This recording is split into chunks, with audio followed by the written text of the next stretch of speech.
Well, search and rescue operations still underway in KZN. There's still rain in the province as well. The Cape Town K-9 unit has also joined in on the search to try and find all the missing people. Almost 400 have lost their lives and many unaccounted for still missing in the province. eNCA's Aviwe Mtila is in Reservoir Hills where rescue dogs are going to be used, I understand. Aviwe, hello to you, where the potential missing people are expected to be at what is now just after 3 o'clock. What's the latest on the search and rescue efforts where you are? The Cape Town Fire Search and Rescue team just got on the ground here on Reservoir Hill. In fact, it was difficult to come through as some of the roads have been blocked because of the damage to the infrastructure. But they've managed to come to this point where we understand there are people that are still missing here. So the K-9 unit now will be on the ground, where we understand even an 8-year-old girl is part of those that they're trying to seek out here. Part of course, those at least 24 people that are still haven't been accounted for as the devastating floods in KwaZulu-Natal wreaked havoc. Just to get a better understanding of exactly what's going to happen and what led to these cars that you see here, at least half a dozen cars clearly swept away by the floods here. I am joined by Frederick Munich. Thank you for joining us at eNCA, but maybe tell us if you have an idea of what happened here that led to the situation. Hi Dave, thank you. Yeah, according to the community reports, there was a wall of water that came down while they were sleeping. It moved some of the informal structures from right at the top of the valley, and it collected here on this debris pile. So the report is that there is currently still 2 members of the community that's missing.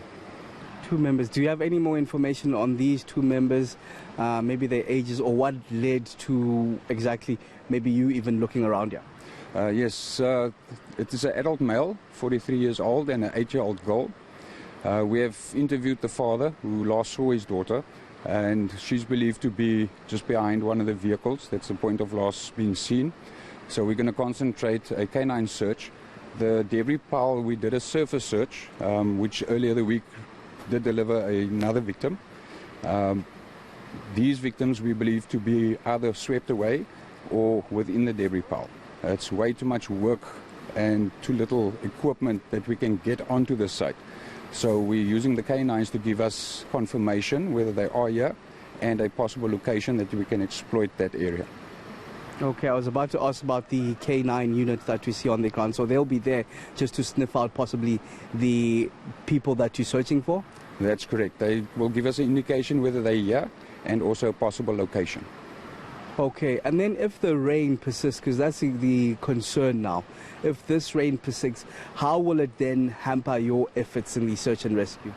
This area used to be a roadway that's completely been destroyed. So the ground is completely saturated. It's very unstable.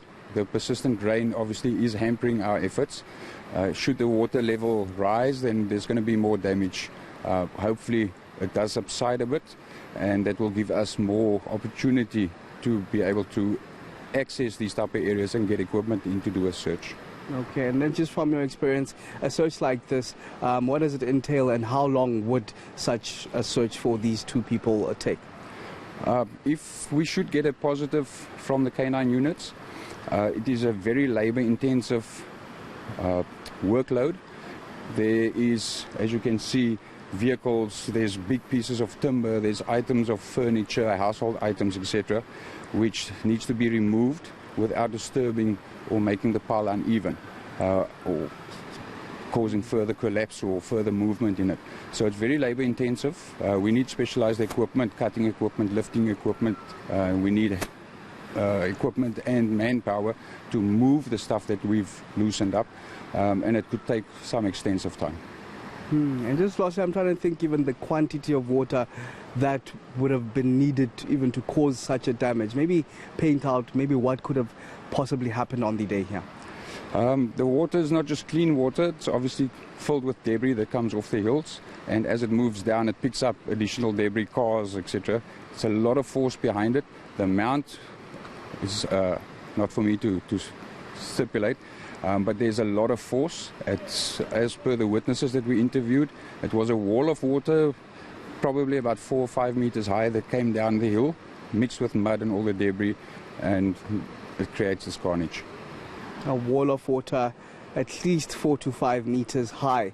Frederick Munich telling us here as they're about to conduct that search. In fact, arrived on the grounds moments ago. Of course, we are told even in trying to track through and come to this point that there's still live electricity cables here as they try to look for that 8-year-old girl as well as the 43-year-old gentleman. Some of the searches that are happening currently in KwaZulu-Natal as they try to at least search and rescue those at least 24 people that still haven't been accounted for, as the fatalities are now nearing the 400 mark. The last time I checked, I think there were around 398 people that have lost their lives in KwaZulu-Natal in the floods. Of course, the infrastructure not spared by the floods themselves, Gareth.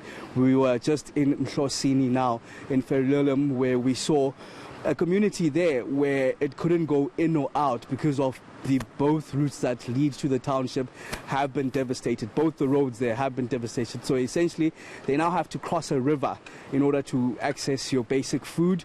And we're seeing NGOs and other officials coming through, such as the Red Cross, trying to alleviate the problem. But the van that you see here is where the 8-year-old girl was last seen nearby. The father trying to rescue that girl after rescuing her younger sister even. So now that search is continuing at this very moment with the K-9 unit on the ground, trying to at least sniff out where these two bodies could be.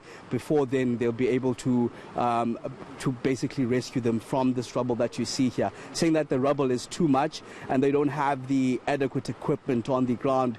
Hence, they now bring in the K-9 unit just to lessen their search and be able to pinpoint exactly where these two bodies could possibly be lying in the devastating scenes that we're seeing in KwaZulu-Natal.